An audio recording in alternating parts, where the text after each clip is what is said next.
Hello and welcome everyone to our highlight show of round 8.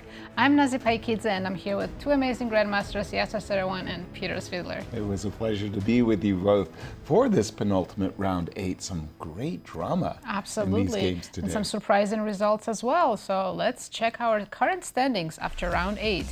We have a So leader. Pragg won his game against Wesley So and now is in clear first with 5 points.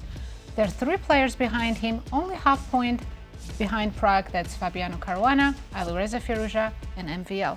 Well, we thought that the game between Fabiano and MVL was going to be our marquee matchup, and it certainly was. And for much of the game, it looked like Fabiano was in the driver's seat, and he was going to win. Let me show you what we think was a critical moment. We'd reached this position in the game, and we saw the move knight c5. And to our eyes, the most direct and forcing. Let's take. That's what Fabi played. Was not what Fabi played was rook h1, but rather bishop takes, pawn takes, queen to g5. Tempo move. Attacking the queen. Queen has to go to e6 to keep defending the f5 pawn. Absolutely. Now we double the rooks. Now we double the rooks, and that makes all the difference in the world. There's this idea of rook h8 check and bishop h5 is the winning idea. Exactly. And a particularly beautiful line here, if we want to show it, is king f7. Yeah. Rook g3, the only winning move. Rook g8. And now once again, rook h7 with decisive effect. Knight takes h7, checkmate. bishop h5. And h7, bishop h5, and white wins. This is the nice one. None of this happened. Let's take a look. The game actually ended in a draw. Let's take a look at their finish.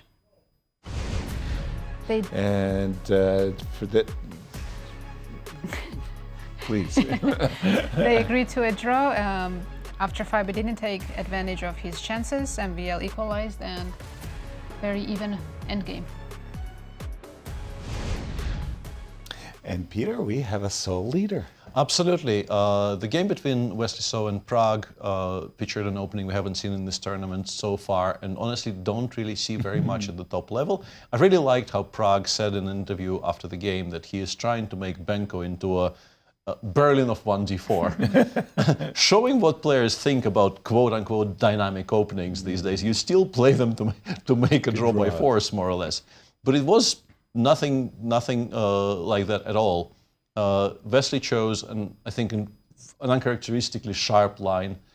He was down a pawn by move 12, had great compensation.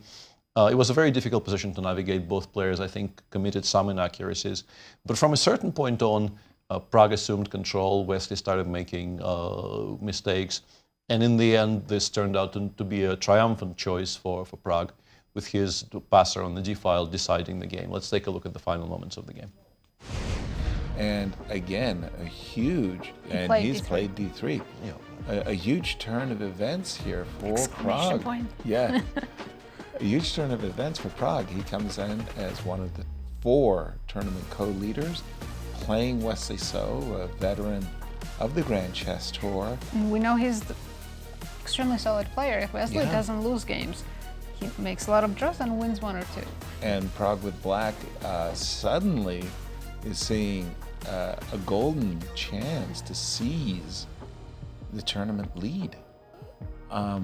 Sum up this game, if you will, Peter, for our viewers. A very, very sharp Benko. To my eyes, maybe the first ever Benko that Pragg played with the black pieces. Maybe I'm wrong on this, but definitely not his repertoire opening. And Wesley reacted in a very ambitious fashion and was actually doing very well out of the opening. At some point had a very significant advantage. And then, inexplicably to my eyes, started going wrong pretty much every single move. Went from much better to slightly better, from slightly better to equal, and from equal in one move To very bad. to very, very bad. Yeah. And is now Lost. on the verge of being lost. Yeah, maybe just already completely lost. Yeah, but then you don't even have queen h5. You do have queen h5. Yeah, but you have rook f8 in the end. Yeah. Yep. No perpetual, Yep. there is resignation. Congratulations to Pragg. What a win. Yes, one of our youngest. Youth is not unsound. Victor's pupils was wrong. And for Levon Aronian, he needed a win against a struggling Gukesh, but he took a lot of risks. He took a bit of too many risks, and once Gukesh got a better position, he found all the precise moves and showed absolutely beautiful technique in a rook endgame and won his game. Let's take a look. By the way, we're just seeing one result happening right now. Gukesh, as expected, has won his game against Levon Aronian. Levon's opening just simply wasn't the best choice for him, and he got the worst position with not much compensation. Huge development. The world champion won his first game in this tournament. Now we can see them discussing probably the endgame or... Saving his best for last, Peter. I mean, Gukesh, our world champion, obviously has had a terrible event, but a victory today with the black pieces... It will cheer him up quite significantly. You feel like you're sort of back to some sort of fighting best. And Peter, for a while there, I thought Alireza Firouzja was going to be joining Pragg at the lead. Absolutely, that was the longest game of the round and a very, very exciting game with a somewhat study-like endgame at the end of it. So let's take a look at what happened there. Then there was an important turning point here where Nordebek, I think, trying to get as complicated position as possible, went bishop d3 instead of knight d3. I do think this endgame probably ends up being a draw. Then we come to a position where, I think it was here, things have moved on. Black, any kind of an attack here didn't materialize. The king is now very safe on a2. And had Alireza worked out that you don't actually need the pawn on f2 anymore. That was the big moment. Yeah, rook d6, let's say queen takes f2. Knight ac2, it's not even rook d2. White is completely winning after knight ac2, queen f6, rook f1, and things start to collapse for black, quite simply. And could have been punished on a number of occasions. First of all, here rook d6 calling his bluff.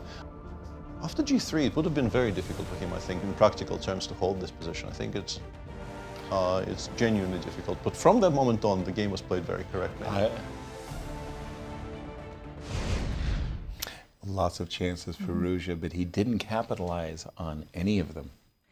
Let's take a look at what's left of our schedule. Tomorrow will be the last round, which starts 1 hour earlier, and we might see playoffs if there is more than one person in the first place. Exciting time is ahead. A maximum of 5 in the playoff. Can't wait to see how it ends. So join us tomorrow, and thank you for watching. Thank you.